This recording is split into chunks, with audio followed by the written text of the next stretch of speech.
it's Amanda again from My Day Event Planning. I hope you guys are doing well with all of your planning, getting organized, getting those centerpieces, doing your research, getting that dress, getting that location. So now we're going to move on to things that I call are things that you don't necessarily need. Because you're working on a wedding for $8,000 or less. Like I said, you're going to have to get creative, think outside the box, and you're going to have to cut things. So today we're going to talk about the things that you don't necessarily need. So I'm just going to jump right into it. Limos, transportation. Limos are a large expense, especially if you have a really big wedding party. So you're probably going to have to cut it unless it's one of your must-haves. You're going to probably want to cut it. So you could use other cars, use a van, find someone that has a big van, have a family member drive you guys around so you don't have to worry about parking. There's lots of options.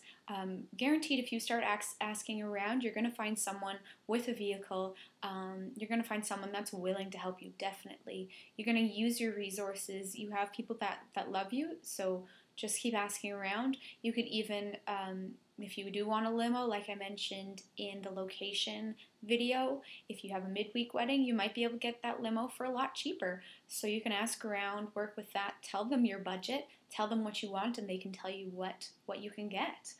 Your hair.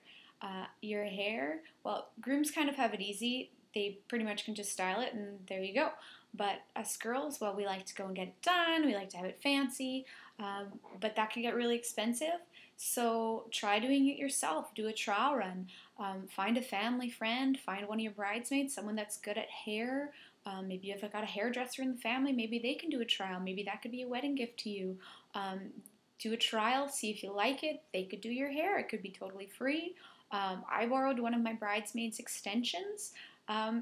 Would have cost me $200 otherwise, and my hair looked fantastic. It looked like I spent $500 on it. So there's a lot of options, a lot of things you could do with your hair. If you're good at doing your hair, do it yourself. You might be more comfortable with it too. Same with makeup. Do it yourself. Have a bridesmaid, have a friend. If you know some people that work at a makeup counter, some friends, see if they're willing to do something for you and work with that. As well as like fake eyelashes and nails. You can do that yourself too. It's very easy. There's lots of videos online showing you how to do things, how to learn things. With your nails, grow them out. You've got that time. Take that time. Be diligent. Save yourself $100 on nails. Learn how to do it. Have a friend do it for you or a family member.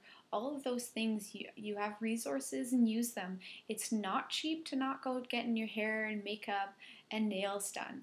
It's a budget-friendly thing. You don't need to spend that money if you don't want to. Don't worry about it. Just, it's your wedding. You do what you want. If it's a make it or break it, if it's a must-have, you go spend that money, but you cut it somewhere else. You cut that budget somewhere else. Another item is jewelry. Now, most girls like that tradition of something blue, something borrowed. Well, borrow some jewelry. Borrow something old.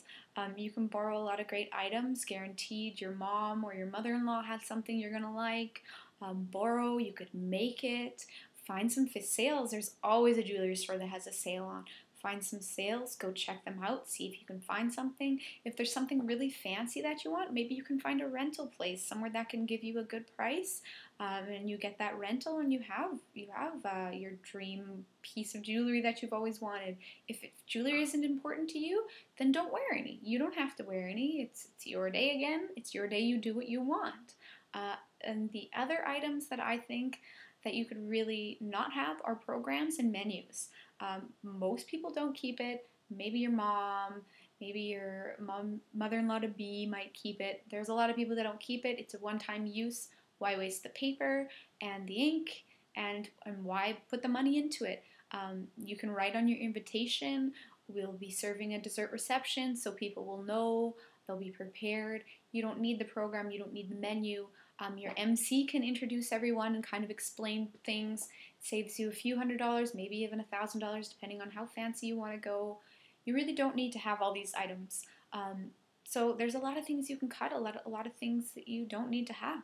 If you're not into tradition, don't worry about it. And even if you are, just get creative, work with that time that you have, keep looking, don't settle, don't think you have to spend that money. You can find something within your budget, you can do it.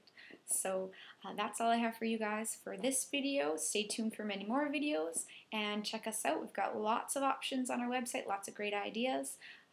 Visit us at mydayeventplanning.com. Happy planning, guys!